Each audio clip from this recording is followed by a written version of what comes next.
What's up, chat fans, viewers, and everybody else out there in the podcast world? Welcome to the Homies Overtime Podcast. I'll be your host tonight, Mr. B Dirt, Brandon Harriet. We got Pay Saunders, Big G, and Tate Boy in the building. What's up, fellas? What's up, Dirt? What's cracking? You know, we get out. We did allude to a little bit of what we're going to go over here. If you guys listen to the first show, the Homies Podcast, I'll start off with the one thing that leaks over from the AFC North. Antonio Brown. So we've watched this be a slow burn for quite some time now, but it seems like he's burnt through all his cash. I like that. I like that wordplay. Excellent job. What's your take on it, Pay? I mean, is something he gonna bounce back from, or is he gonna ride off into the sunset? I mean, if you see him on Twitter or X, you know he ain't quiet. Well, that answers that second question. Ain't no riding off to no sunset unless that sunset is a mental health facility. So I figured that this was going to happen at some point because you know what happens with people with money and fools with money, they're soon separated from themselves, right? He's piled up a lot more civil charges than paychecks in the last 2, 3, 4 years since he abruptly quit the NFL, and he's burned a lot of bridges. I don't see him having any other avenue of making said money to pay any of those debtors. Did I say that right? Debtors. Yeah. That he's currently trying to get out of in bankruptcy court. Unless that he was named, what was it, president of Yeezy's, Kanye West's sports. What was it? It was some sports agency, right? He was named president of that, and I think that's failed already as well. So yeah, credit. Yep. Thanks a lot, after. So to me, I don't see any way how this is a redemption story coming along down the road. I don't see a 30 for 30 with a happy ending for Antonio Brown. So my takeaway on your comments is if you don't have income coming in, you can't throw sofas off of balconies. Got it. Makes perfect sense to me. Big G, what's your take on him, my man? He's big cooked. That's my take. He's big cooked. It's over with for him, bro. He needs to actually go get some help. I was on the show on PYB on Wednesday, and I was talking about mental health awareness and promoting mental health stuff. And I'm not being funny when I say this. Something has been wrong with him. You're the one on this panel that would probably have the most compassion. Yeah, something's wrong with him. He actually needs some help. I wish he would, because what's happening is now his mental health and his substance use is showing up. I'm hearing rumors out there and stuff that he's drinking. He's closing bars and stuff down, you know, and running up tabs and all this other stuff that's going on. And that's a sheer sign that his mental health is not right. So, you know, he's got some stuff going on. He's been he hasn't been right to me since he got hit against the Bengals, and it's just been slowly deteriorating.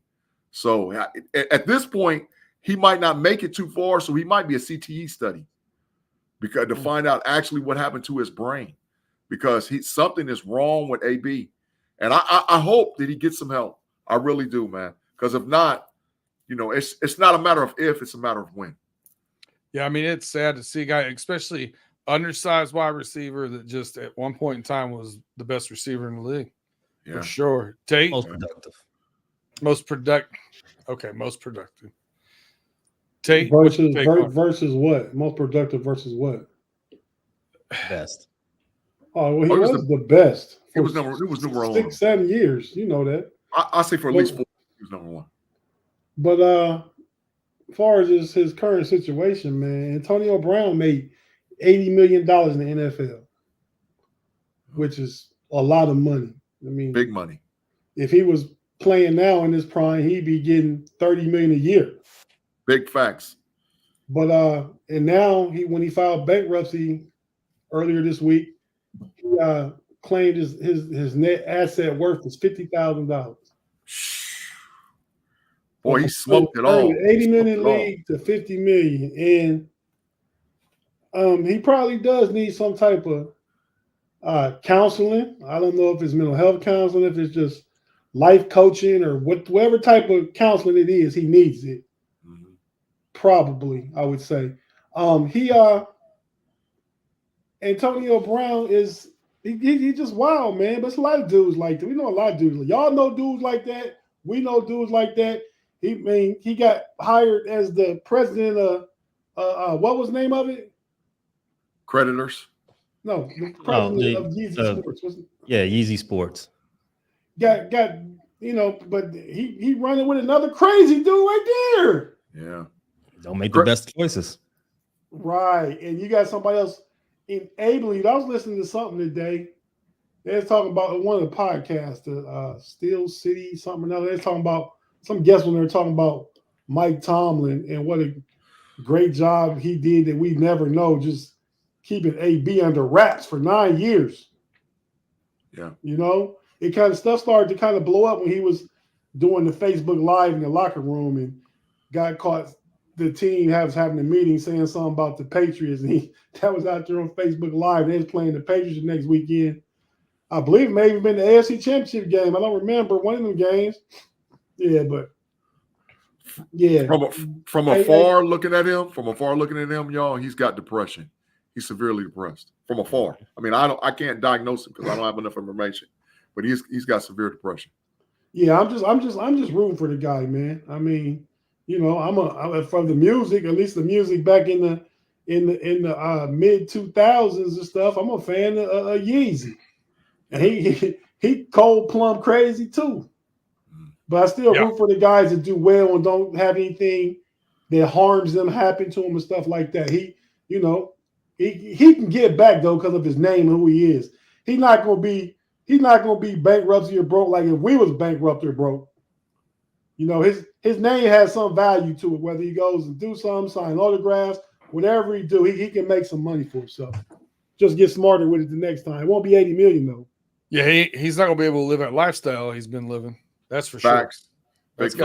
Maybe that's what's best because he doesn't need to be anywhere high off the ground with furniture that he can pick up.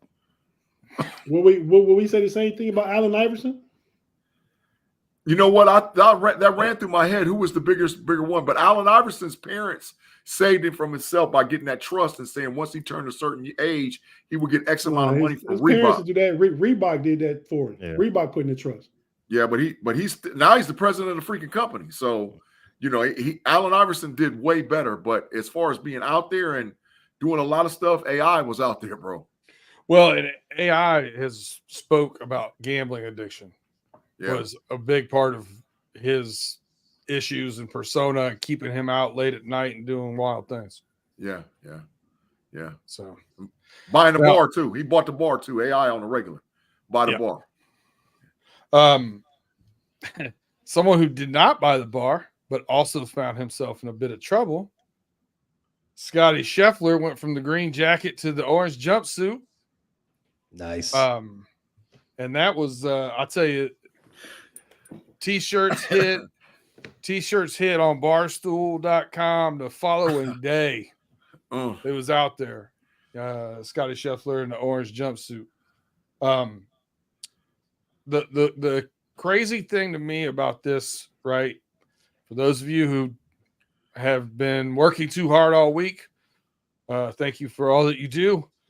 But I'll tell you what he did last weekend was he tried to drive to a golf tournament, the PGA Championship. Unfortunately, there was an accident where actually someone passed, and he misunderstood, according to him, what they were trying to get him to do, and he went around. And the police report said that he ran into a police officer and drug him with his car. That it ripped his uniform beyond repair. and injured the police officer's shoulder. If you watch the replay of it, the police officer runs up on the side of his vehicle and hits it. So that police officer actually has already been, I think he's suspended, if I'm not mistaken, from Louisville Police Department. He's been punished for not turning on his body cam and for his actions that they caught on camera. Now, I don't know what led up to all this. I don't know what it is.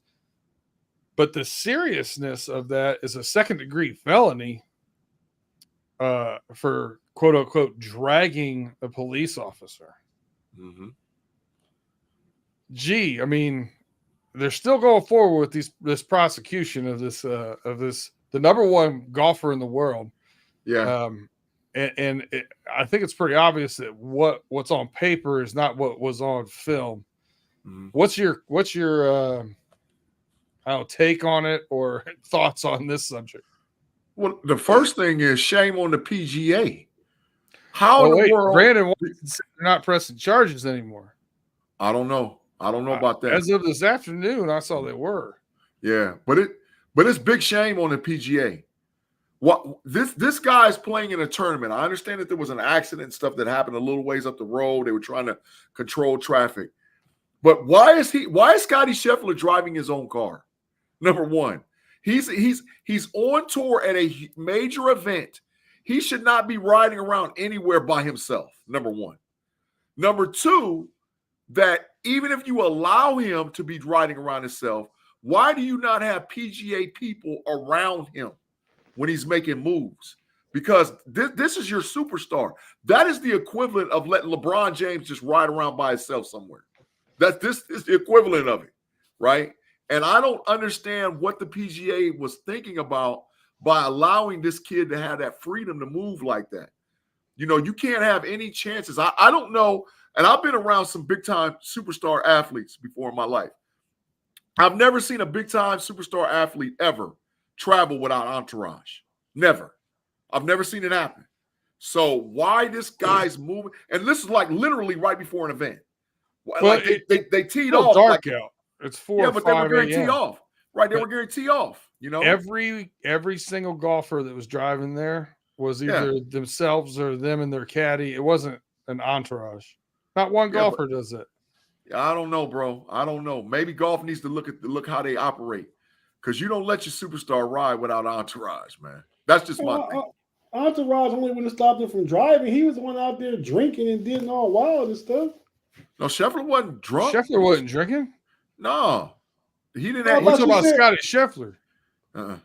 No. He was dead sober going to the golf course to play in the PGA Championship. Yeah.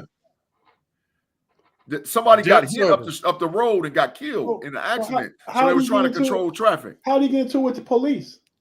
So the police said that he didn't listen to what they were telling him. Yep. And that he hit a police officer and drugged the police officer with his car. Yep.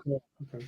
So, but when they show the film, the police officer runs up to the back of the front driver's side quarter panel and hits the side of the car. Yep. Like with his arm. Boom. He does. Yep. It's really weird. It's under investigation. I'm looking because Brandon Watson said he heard they aren't pressing. As of 3 hours ago, it said that they still plan on going forward, but they are under investigation as well. Yeah, but I just don't see how you let the guy move like that. That's just me. I understand that the golfers do what they do, but bro, this is your not your GOAT, but this is your prime time asset. You can't let him move around the way he want to move around without having people around him. You just can't do that, bro. You can't take that chance. I don't know. I can't see the entourage. Let me say this, man. We used to hold like Jesse Owens.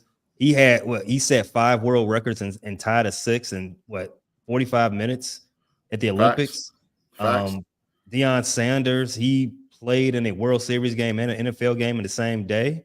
Facts. But let me tell you this. Nothing compares to getting booked on felony for assaulting a police officer, bonding out, and then going to shoot 66 at the PGA Championship. That's a crazy 24 hours. He was killing stretched in a jail cell. Did Yes. all the stretching exercises in a jail cell.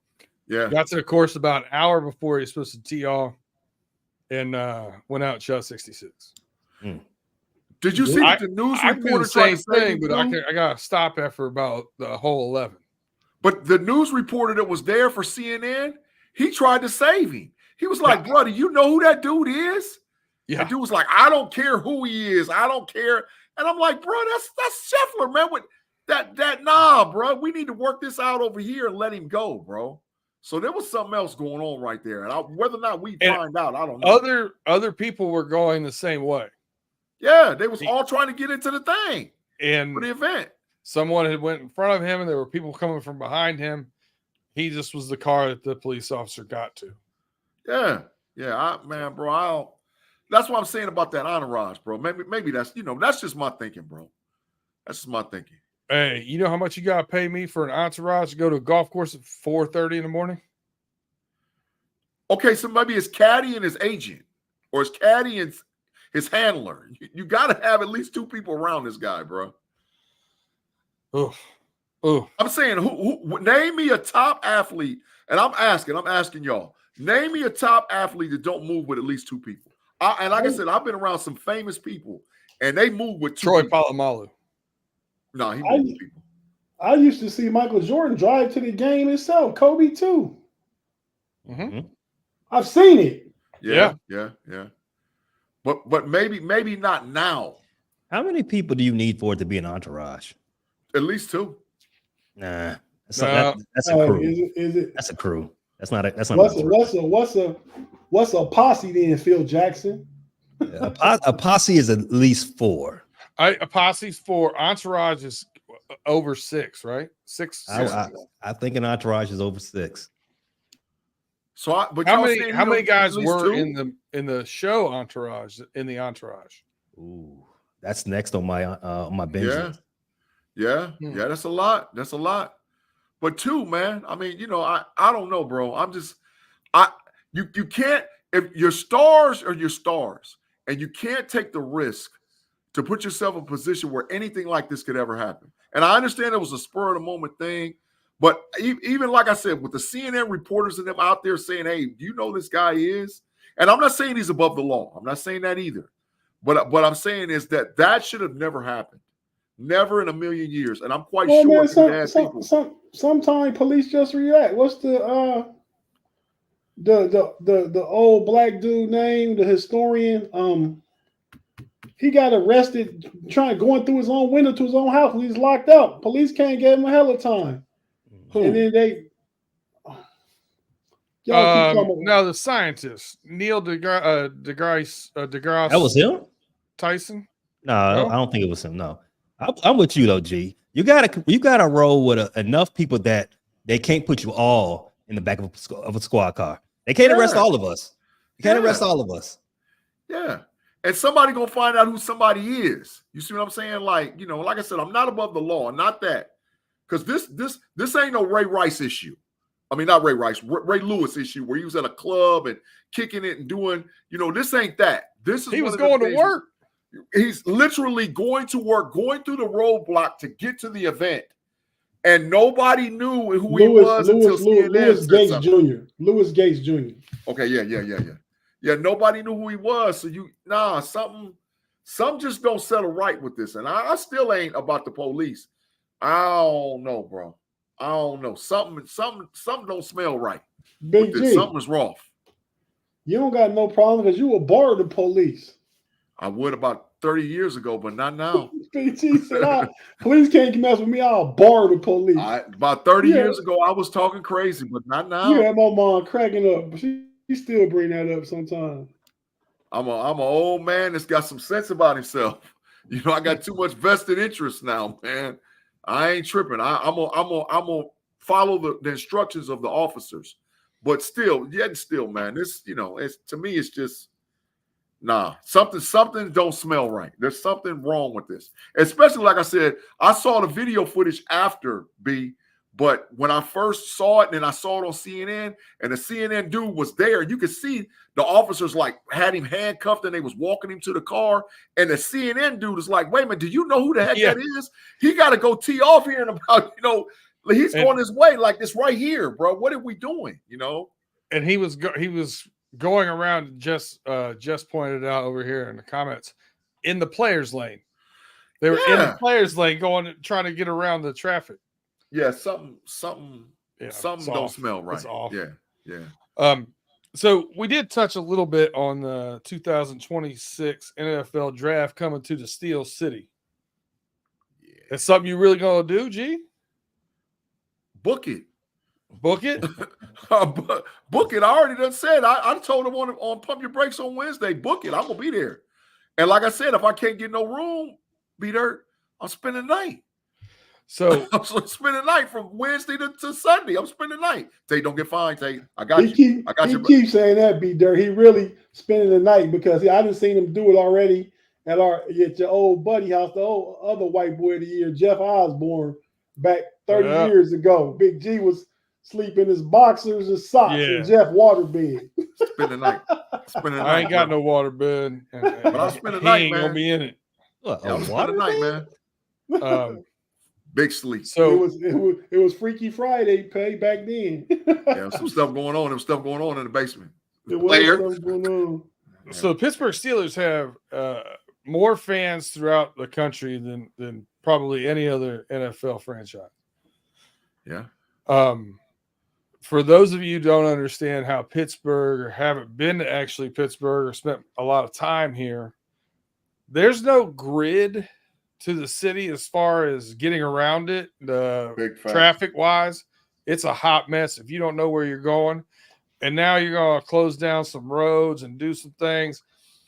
There's the point where downtown is, and then across the Allegheny River is the North Shore, and that's where the stadiums and stuff are.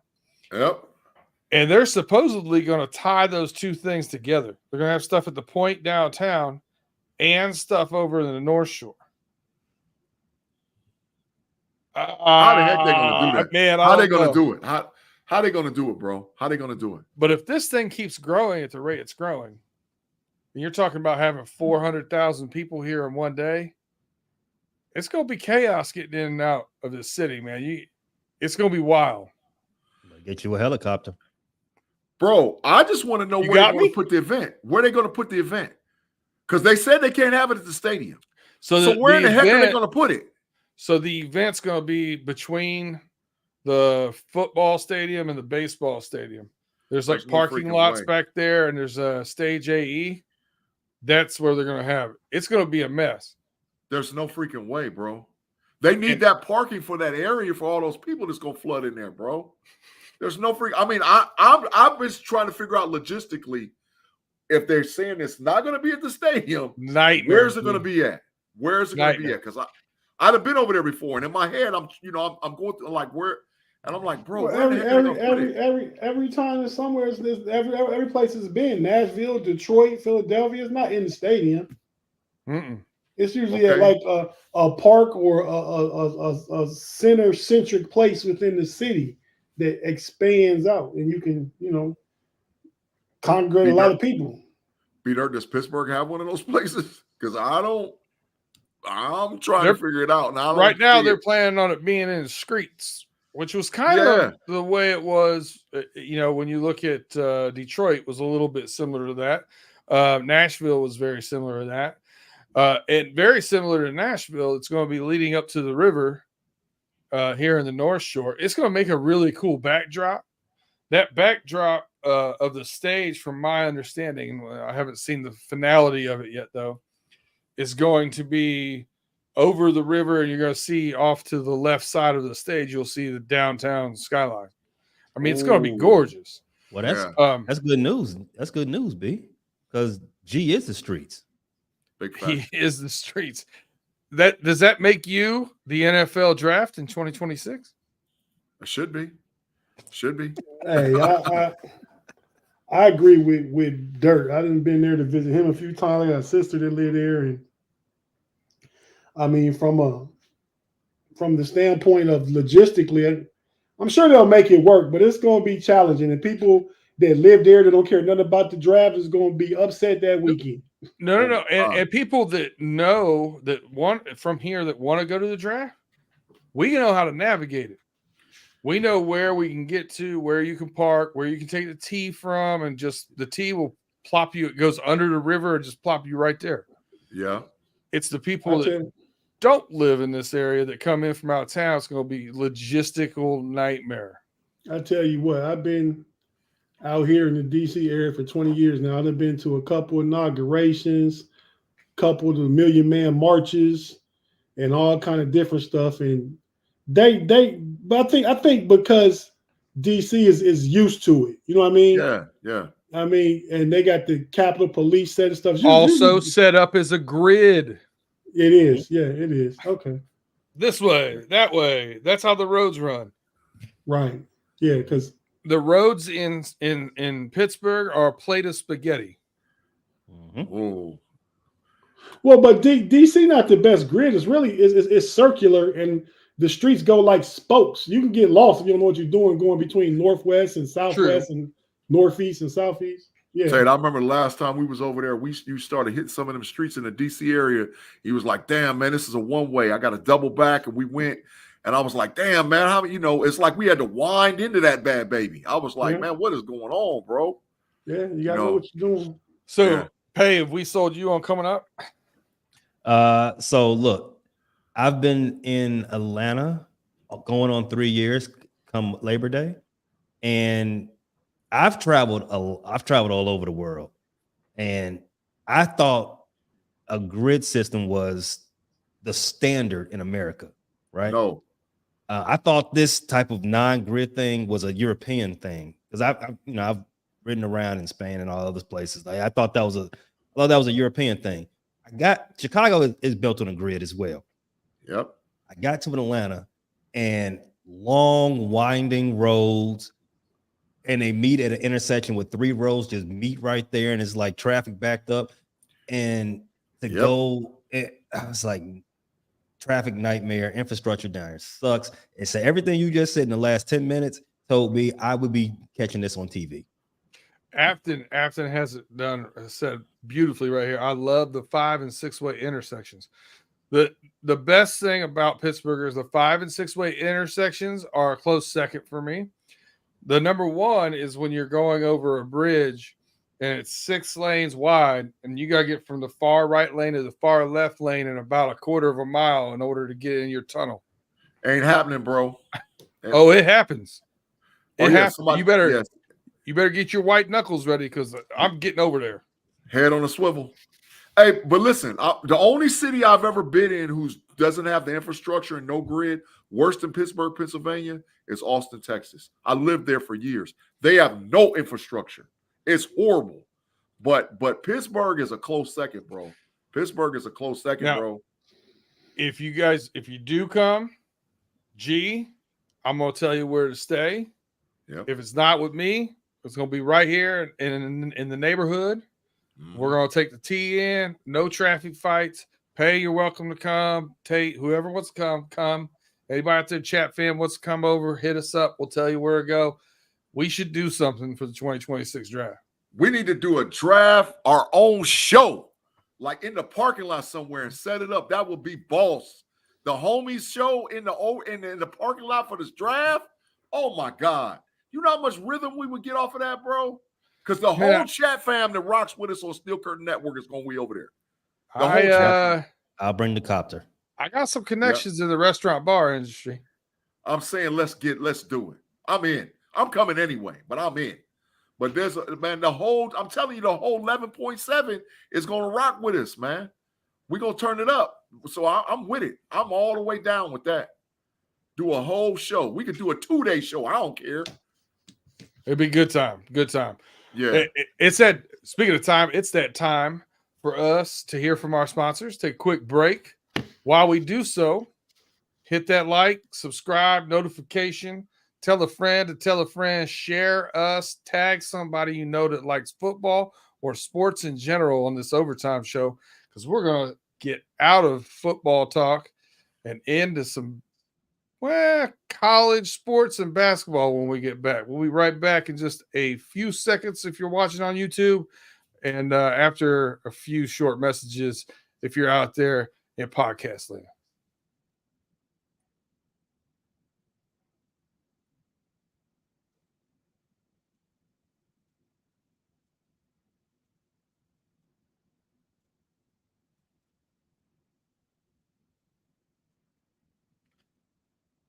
Welcome back to the Homies Overtime Podcast. We are going to get in. JJ52 says, I like football. JJ, so do we. So do we. But we're going to pivot a little bit to some NCAA news. Fun part about this, I've really started diving more into this recently in the past year or two. And now that this happened, a lot more, and I will be doing a lot more reading this weekend. But did you know the NCAA, all their money funded comes from March Madness? Mm-hmm. I found that out this week as well. Yeah, the Big Five power conferences take all the football money back now. Yep, I knew that. So it's a little interesting thing they got going on. But the lawsuit, bro. The lawsuit, multiple lawsuits, multiple parts to the lawsuit. But the NCAA has an antitrust lawsuit that the settlement offer is $2.8 billion. That's with a B. That's a big as a big number. As in Burrow. Yeah, man. I'm surprised he might ask for $2.8 billion. As in about big, 3 years. Big. Hey, man, I'm gonna let you run with this. Like, what do you think this means in the grand scope? I mean, do the players take this? How's this going to change things going forward? Is the NCAA, as we know it, changed forever? Are the players now going to get paid from all the money that's generated on these sports? Like, where do you think it's going from here, Pay? Well, if they take the deal, yeah, they'll start getting checks directly from their institutions. The questions that are starting to arise from this is, how does this help the non-revenue sports? Because it seems like there's going to be a cap. I think I heard 20 million is the most. 21 million. 21 million would be the most, but there's no designated. There's no structure to it as of yet. The way the things have been reported on it as of right now. But you know that 21 million is annual pay. Right. You know that's annually 21 million. Yes. Yeah. So as of right now, from that's per player? No, it's $21 million per. So the Super 5 conferences, there's five super conferences. Every team in those Super 5 conferences will get $21 million a year annually. And that has nothing to do with the 2 point whatever billion. That's different set of a lot of money. Mm-hmm. A lot. Well, the biggest concern right now is Title IX. Yeah. How does this affect Title IX? Will the other non-revenue sports take a further hit? Will they be discontinued because they're not a part of this pay structure? If there is one, will they get paid at all if they continue? Or will they just be playing for free as well? What was interesting to me, the comments shortly after this was from the Notre Dame president. And he said, they need to take this back to Congress and this, that, and the third. Players come to school to learn, not to play sports or to be professional athletes. Stop it. Yada, yada, yada. I think he's being delusional, but you know how people are when they're protecting their money, because Notre Dame definitely protects their money. It if everything works out to the benefit of the student, I'm sorry, let me not use that word, of the institutional athlete employee, if everything works out to their benefit, great. But there are still some concerns, and I'm waiting for some of those to get answered. Tate, I'm gonna throw it over to you. What's your take on the news you've heard so far, and what do you envision this doing going forward, or how do you think this is gonna play out? I think it's going to settle down the NIL a little bit, because think about it. These institutions now have money to pay their I'm gonna say employee athletes, pay the athletes employees. And they're employees first now. You're getting paid. So, you're getting paid to play a sport, but you get to go to school too. But so a lot of the people, minor league students. That's a good one. A lot of the individuals we talk about that transfer NIL, they're usually those players that are not playing a lot, right? Like, you a quarterback, you a top recruit, but now you're here sitting behind somebody. Mm-hmm.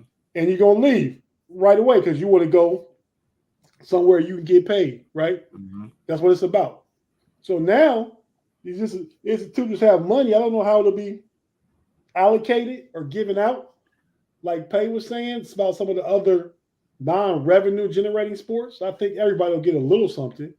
But if you're a football team, if you're Michigan B-Dirt and you got a top-notch quarterback and he's getting all kind of NIL money and stuff like that, and you got a blue chip sitting behind him, I'm out of here, I ain't getting to play. Now you can give him a little something to sit the bench and wait his turn. So I think it'll help change that a little bit. Like we were saying about the non-revenue generating sports, I think they'll get some too. My understanding is that everybody will get a piece of the pie. Now, maybe if you are bringing something to more to the table, maybe you get to eat more, but everybody gonna get something. That's my thoughts on it so far. All right, Big G, go ahead, Tate. No, I'd have to dig more into it, Paul, to come up with it. There's a lot of digging I got to do this weekend. I got to read more about it. I've been working a lot. I've listened to some things while I was driving to and from places for work. But I've read some stuff, but I'm not as vested as I want to be. I got some initial thoughts and opinions, but I saved G for last because I know he's plugged in a little bit more than most and probably has a lot to say on this one. So what's your take on it, G? First of all, man, thank you for saving me for last because I got some stuff for y'all. On the Level Up College Football podcast 6 weeks ago, me and Andy P told everybody that the NC2A was full cooked. We told everybody. We had people that responded to us and said, you guys are crazy. Little did they know that Andy had the inside information about what was going to happen with the NC2A. And it's happening just like how we talked about it 6 weeks ago on the pod, and we brought it up every week since then. The NC2A concerning the Super 5 conferences is cooked. There is not going to be no more NC2A for the Super 5. They're going to separate. They're going to form their own conference, their own stuff, and they're not going to deal with the NCAA anymore. That's happening. Number two thing we said, that when this lawsuit happens, what was generating the lawsuit was that there was a lawsuit that was filed in Massachusetts for these kids from this school. And what they were saying is, if we're employees, we're going to unionize. We're going to have payroll salary. We're going to have payroll tier. We're going to set it up just like a regular employee. That's the whole reason why the NC2A broke the bag out, because what they're trying to do is save themselves, because they've had this money all along. And actually, to be honest, they lowballed them off the payoff because they're only paying kids from 2016 to the current date with the back money of the $2 billion, which they should be paying kids all the way back, heck, almost to the time I played college football. Everybody made money off a kid's name, image, and likeness forever. So everybody should be getting a bag or some money off of this. So if they got $2 billion sitting in reserve, how much you think they actually got? NC2A while you over there playing. But they're cooked. It's over. And what's going to happen is because of these Super 5 conferences, we all know that football is king. So what's going to happen is instead of you having 105 player minimum rosters on these conferences, on those teams, you're going to see them jump up to about 120, 121 kids on scholarship. And you're going to see revenue dump big time into the football program, which in turn is going to help feed that $21 million that all of them are getting.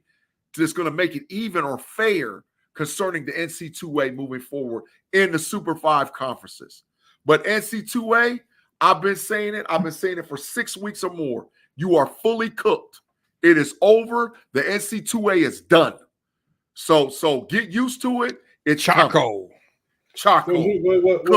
Was you talking about Dartmouth? Yes. Okay. Yeah. AFL 67 touched on something I heard earlier in the chat. Said I heard talk about football leaving the NCAA and having its own separate division of the Power 5, and then starting their own league, and then the other sports from the universities would stay under the NCAA under the way the new deal goes. No, they're going to separate. They're all those Power 5 and that new conference. I don't know if I sent y'all that grid already to show the layout, because they leaked it already, how those conferences and how they got those extra little teams, because they're going to realign this thing. They're going to say Northwest, Southeast, Midwest. They're going to realign the way that the teams are in these brackets, because it's 70-something teams. And they're going to push them all into one thing, and they're going to become their own thing because they generate entirely too much money. Like I said, if they got $2 billion in the bank to be able to pay everybody off, how much you think they actually sitting on? If I'm giving you $2 billion, how much you think I got? So that ain't going to hurt them. But what's going to hurt them is when they separate, because that's the next stage in the game. And once they separate, the NC2A is cooked. It's over. It is over. Tim had a comment here that made me, Tim Lyons, that made me think of this as a situation. I have nothing else to say. Get rid of it all. The college teams and send them to the CFL, UFL, AAA ball, whatever. It's all about the Benjamins. I think he took it too far, but do you see maybe a situation where we have, like we have in the NBA, where if a young man doesn't want to go into college and do that, maybe he can go to a CFL or a UFL for a year and then go in the NFL?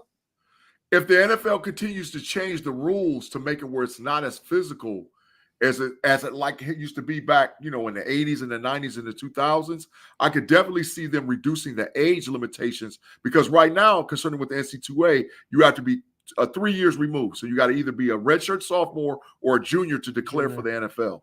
But if they change the rules, continue to change the rules to make it where it's not as physical, I could see them getting a supplementary thing where they drop the age down. You got to be 20 years old to go pro. I can see that. And we all know on this podcast that the young men at 19, 20 years old right now that are playing in the NCAA look a lot different than they did when we were 19, 20 years old. Yeah, sports science is boss. You can leave. You don't have to go to college. You can go to the UFL if you like to. You can go to the CFL if you like to. You can, chill out and wait until you're 3 years removed. However, these colleges, they're not putting on sports because doing anybody else a favor. They're putting on sports to put money in their pocket. Big facts. They got all the TV. They get all the TV deals. They got all the they got all the donors. Right. They got all the avenues. If you want to showcase your talent to the NFL, are you best suited going to play for college, or are you best suited to go to Canada or play for the Rocks League? Well, I'm sure. Why would you do any of that? I'm sure the best of the best get paid more by going to college, and they still gonna get NIL deals more than they would in the UFL. So I don't think it. Anybody making an argument that the players are just being, they got their hands out or, being greedy or anything like this. No, it is a two-way street.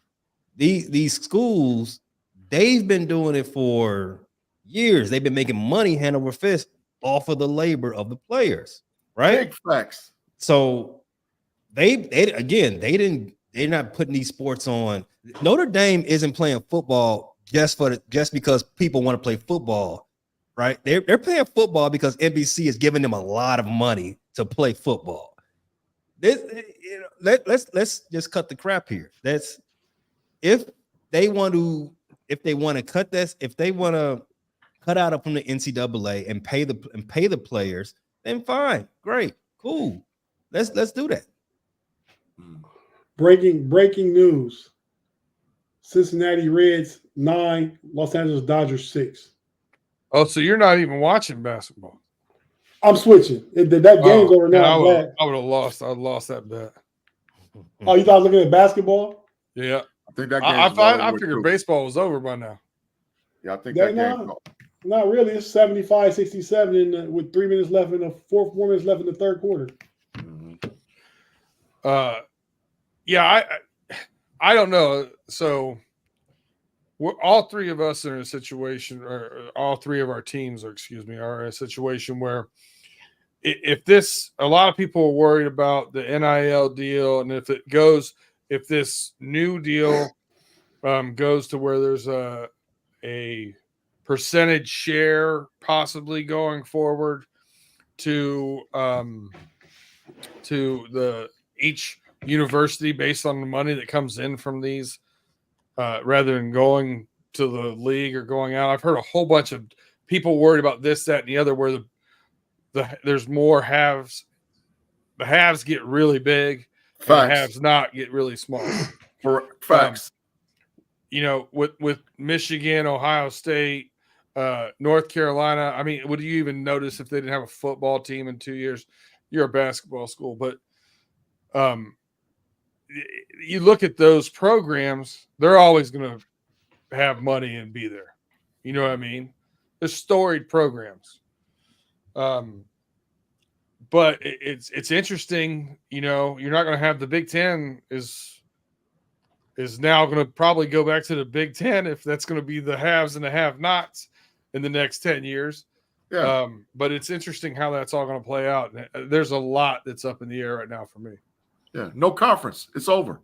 It's going to be the semi-league. 77 teams semi-league. Really disappointed that Tate didn't even flinch at that stray I threw at him. No, North Carolina lightweight is improving, and now you're going to give him another $21 million. I know. I threw that soft toss up there for him to rebuttal, and he just took it on the chin. Oh, you was right. He don't like North Carolina football, so it don't matter. If they disappeared, I would. They did. But they won't. That's the thing. Those big stop cheating. You're on it. You're on it, Peter. They're not going to. What's going to happen is those schools are going to pump money into their programs, and when they pump that money into their programs, they're going to listen. Vanderbilt, just go look if you're out there listening to us in podcast land. Go look to see how much money Vanderbilt just dumped into their football program. Go look at their facilities or what they just did. They understand what time it is. You spend money to make money, and now you get another $21 million. We all should just realize with this type of conversation and all this other stuff, college football is the number 2 sport in this nation. Facts. It's leapt over the NBA. It's leaped over baseball a long time ago. It's NFL and college football. College football is an economy. Football is an economy. This is bigger than just paying kids. This is as you just said, G, no one would care about the Commodores if football wasn't attached to it. Football is going to pay for a lot of stuff in that little town. Yeah, absolutely. And the bread is coming. So, and they're not students anymore. That's the last thing I'm gonna say. I'm leaving it alone. They're not students. Yes. They are not students. They are athletes that are there for a 3 to 5 year window to make your university as much money as it possibly can. That's what they are. You go to college to learn how to be whatever it is you want to be in life, right? You go to college to study your profession. Your chosen profession is sports. Correct. That's it in totality. All right. Let's talk some NBA before we get out of here. We got a 5-point game right now. T-Wolves are beating the Mavs.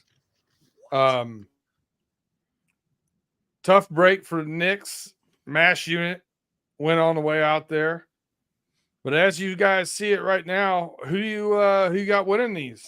Cher, we haven't been on since the new series. Tate, let's start over to you. Haven't heard from you for a hot minute. Who you got winning these two? I picked the Timberwolves and the Celtics, of course. Of course. I think the Celtics, of course, but you did make a comment about the Celtics in our group chat. If you'd like to share that with everybody. Remind me what I said. You said the Celts ain't winning no championship. I said that? Yeah. You did say it's that. In the group chat. Yeah, you did say that. I don't know. I wouldn't have them losing none of the series that they've been in. I wouldn't have them losing to Miami. No, I probably would pick the West team against them. Yeah. But the Timberwolves and the Celtics, I probably would pick the Timberwolves. Yeah. But, I mean, fair. The Celtics are perfectly capable of winning the championship.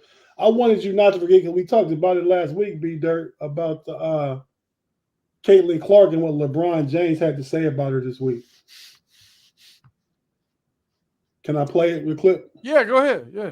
The one thing that I love that she's bringing to her sport, more people want to watch. More people want to tune in. I saw for the first time that they had a chartered plane for the first time in their league history. You know, they flew private. That should be celebrated in its own right. For anyone that's, you know, in sports that's flown commercial or flown, you know, charter, that should be celebrated. And it's because of Caitlyn Clark. Don't get it twisted. Don't get it fucked up. Caitlyn Clark is the reason why a lot of great things is going to happen for the WNBA. But for her individually, I don't think she should get involved on nothing that's being said. Just go have fun, enjoy. People need to realize the Indiana Fever, this is the second year in a row they had the number 1 pick. So do y'all know what that means? That means they're not that good. They had back-to-back years as the number 1 pick. Why are you a hater on the Fever, man? No, I am a realist. Not only I get people are just crazy about why she should be doing this and they should be doing that. If she's so great, this team, it's still a team game, people. People were having discussions, us included, last week, talking about Caitlyn Clark 3 games into the thing. They're 0-5 now. They haven't won the game since we last was on the show. They trash. But like LeBron said, she is the reason that they're going to be making more money in that league. Yeah, I don't think she's sustainable. I don't think she can sustain it. That's just my opinion. Reason is a bit strong. Well, he said she's the reason that they flying commercial. I don't. That's a bit far. The deal was struck before she was drafted. There was a team who got the Liberty. The Liberty was flying charter last season. They got in trouble for that. There have been conversations. Why? Because it's a competitive disadvantage. That's correct. They have been trying to get a sponsorship deal or some type of league agreement for 5 years, as long as I've been paying attention, for commercial for league wide. So just saying Caitlyn Clark dropped into our laps. Oh, now we got a commercial. Now we got a charter deal. That's not necessarily true. But there's going to be more butts and seats, more eyes on TV, more concessions sold because there's more butts and seats. Oh, yeah, that's you can't even dispute that. I think what's it been 6? Right. Well, that's part of it. With more money comes more perks. Yeah, well, that's more butts and seats is the one thing that we can say distinguish. We can actually say that because I think it's been 6 teams that say we're going to move. We're not going to play at our usual facility when the Fever come to town. We've sold more tickets. The demand is high enough. We're going to move to the NBA gym, or we're going to move to one of the college neighboring college gyms just when we play the Fever. So butts and seats is the one thing that we can say that Caitlyn Clark is affecting as of right now. As I've been paying attention, the ratings have been elevated for her games right now, but we'll see how that affects dollars and cents going forward. I think it's been elevated for everybody. I mean, her games obviously get more viewers, but still the WNBA is getting more views thus far in the season than they have in any other season. That's been a 10-year climb. Over the last 10 years, every year the ratings have gone up steadily. Yeah, I won't dispute you because you pay attention to it. I actually have watched 2 full WNBA games this year. Only one of them was Caitlyn Clark. I saw somewhere. I think it was the opening night. The Caitlyn Clark had a double hitter. She was the first game. They had 2.1 million viewers. It was for the second game. It was less than 500,000. So she is a draw. She is a draw. No one's disputing that. So we got to give it some space. We got to let it breathe. Let's see over time where the Caitlyn Clark effect, how it touches. From a business aspect or business sense, Caitlyn Clark is what the definition of a cash cow. They're going to make money fast off of her because her name's hot. She cannot sustain this. My question, why can't she sustain this? How long does Sue Bird play? Because she trash. Bird, she doesn't. Whoa. She don't have. Come on, man. Are you hold saying who's trash? Who's trash? Let me clarify this. Tate, not Sue Bird. start. Let me clarify this. I just want to know who's trash, Bird or Clark. I'm about to explain it. She cannot play in the WNBA unless she changes completely. She cannot. It's already been shown. Physically, red card. You can say red all you want to, yes, but look at what she's doing in the WNBA. I think she leads. She's leading scorer. She's leading. She's no longer leading turnovers. She was leading in turnovers. She was. She no longer is. You're gonna give her. So you're gonna give her more than 5 games to adjust to the WNBA or no? No, this is what I'm. Kobe Bryant is a bust. Is trash to you? No, because that's the way he played his first year. No, Kobe was not a bust. No, correct. But if you call the game, he didn't get in. He didn't hardly play. Kobe had a physical advantage over everybody that he played when we came into the league. Kobe physically had more athletic gifts than you ever saw. LeBron James had more physical athletic gifts than anything you saw. Kareem Abdul-Jabbar had more physical athletic gifts when he came in. Irvin Magic Johnson had more physical athletic gifts. Caitlyn Clark is a small person. She's not going to be able to get those three-point shots and all that little magical stuff she does at this level. She's leading scorer. She's the leading scorer for rookies right now. You can't say she's trash. This is the same thing you said about Luka for way too long. You stop having this. Listen, Caitlyn Clark.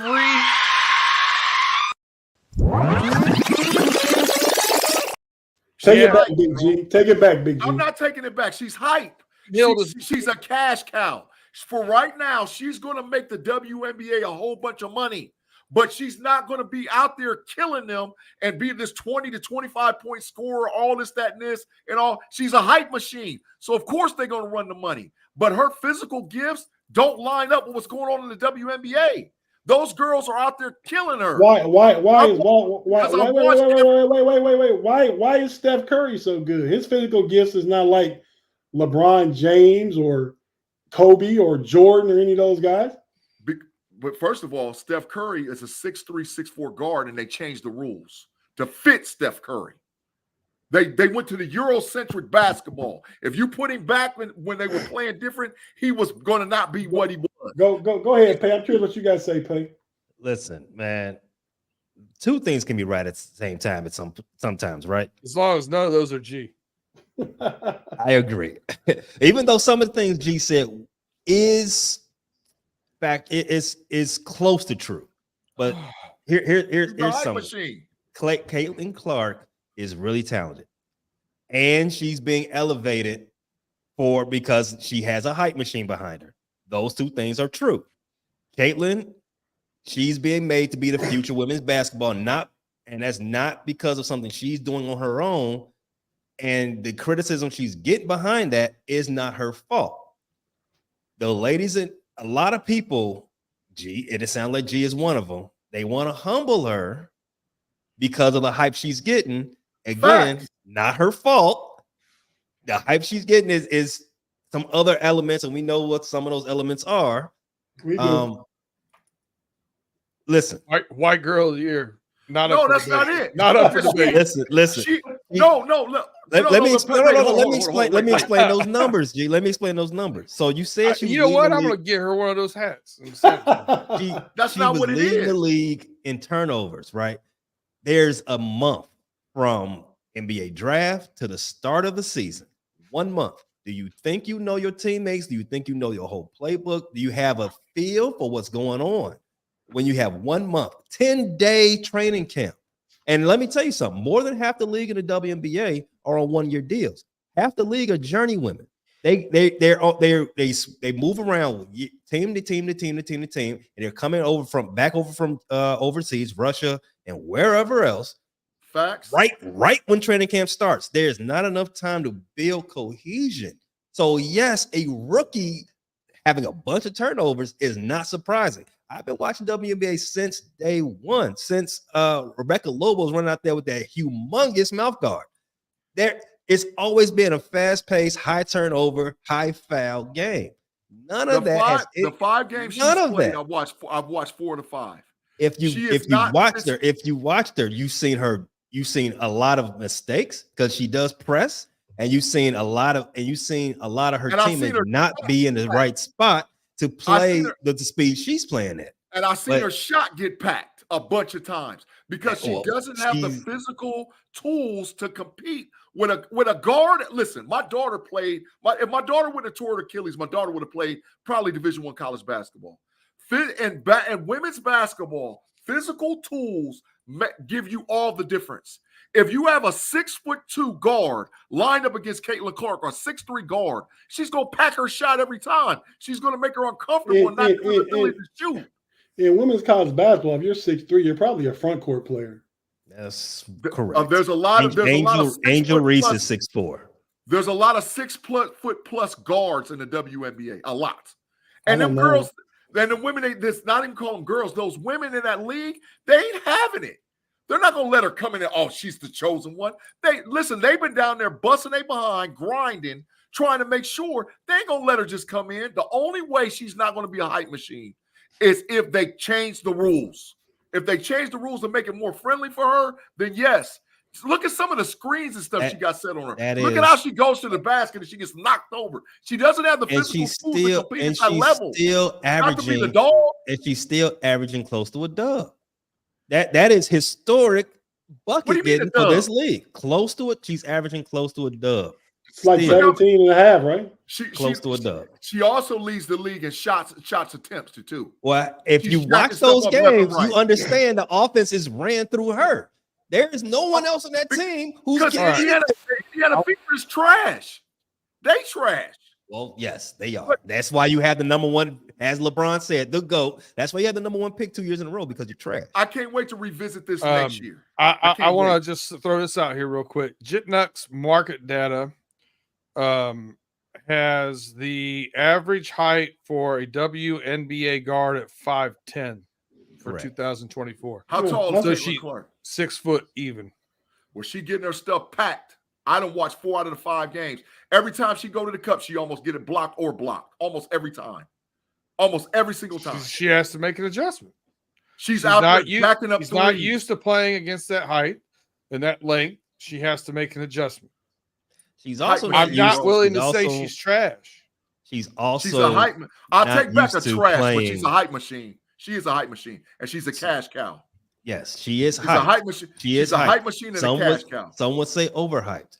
That's fine. She's still really good. I don't know about all that. She's averaging almost 18, 17.8, 4.5 right. rebounds. So we got way off track. We're overtime, and we haven't talked about the NBA playoffs. Can you tell me who you got real quick? Pay Mavs, Wolves. Who you got? Wolves. Celtics, Pacers. Who you got? Boston. I've already got you down on this. G, Mavs, Wolves. The Dallas Mavericks. He went all the way. Hey, put your From gator back hate- on.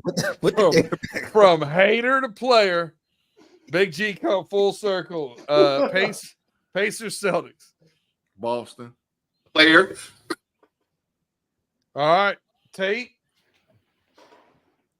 You got the T-Wolves and the Celtics. You gave us that before this all went off the tracks.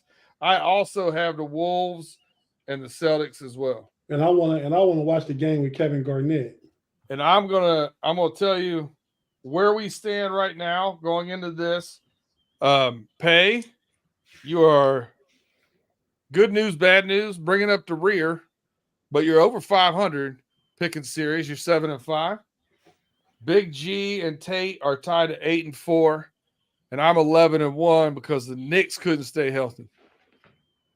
Wow, you was perfect before that? Yep. I was 10-0 going into the last day. We all probably lost that one though. I know I picked the Knicks. No. No, Big G picked Indiana. I think I picked the Big G Pacers. had the Pacers. Yep. So you got hurt because they got hurt, and he got one more series because they got hurt. That's right. He got off of the tie for last with Pay. But hey, job, kudos. G. We're all over 500. Good job, G. Luka's no longer trash. We gotta like that. He'll be. He's a Dallas fan. He'll be taking his Caitlyn Clark take back too soon. No, I want to clarify that. I'm not saying she's trash, but she's hype. You did. And I want to see. And I said I'll take that part back. She's all hype and she's a cash cow, and I want to see what she does next year. I still want to know what Sue Bird got to do with this. Favorite type of cat. My favorite. Well, I brought Sue Bird up, but I know Sue Bird played a long time. Oh yeah. She played like almost 20 years. And I think Big G, when we first started, had said she's not going to last. I mean, She ain't. She got time to correct it. I said, how long did Sue Bird play? You got top 3 cows: dairy, black Angus, cash cow. Boom. Big facts. Mark it down. Player. All right. We're gonna have to save we're inside the NBA for later. I mean, unless you want to go over 10 minutes over. We don't got to we got take 10 minutes.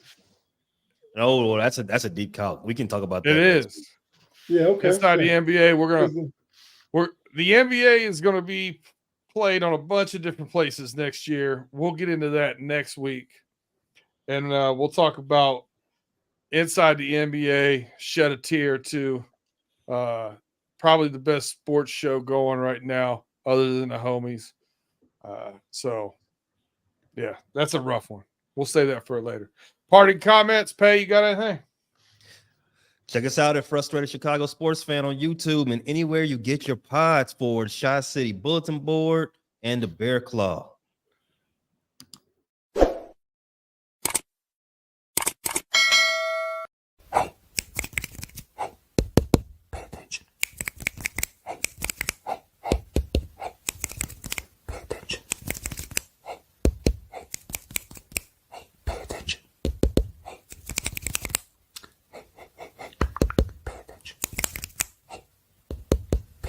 Wow.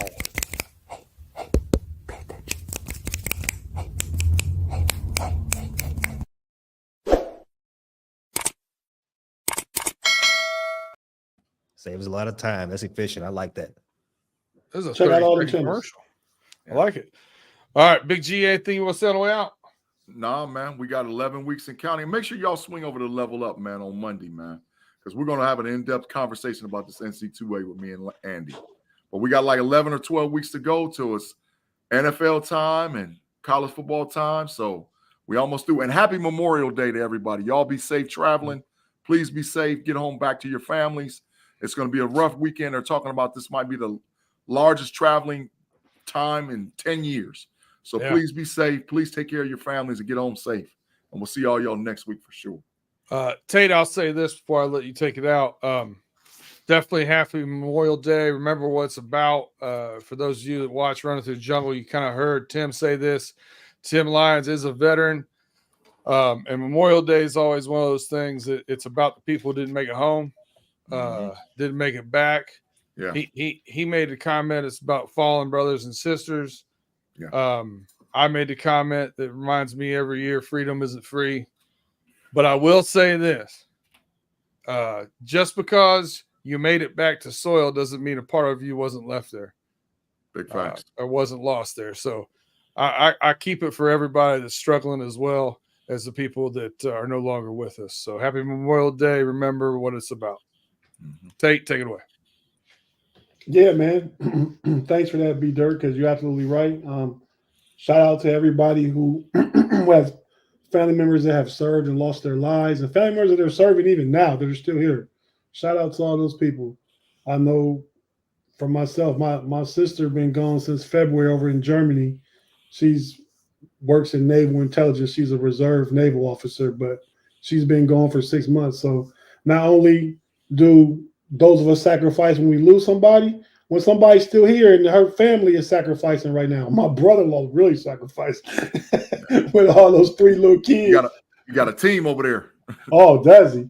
But yeah, man. So remember the reason, man. So yeah, like Big G said, be safe, and we gonna let Pay take us out. I won't be so slow with the outro this time. Lock up Brett Favre. Player. Yeah, hit the player, Pay. Player.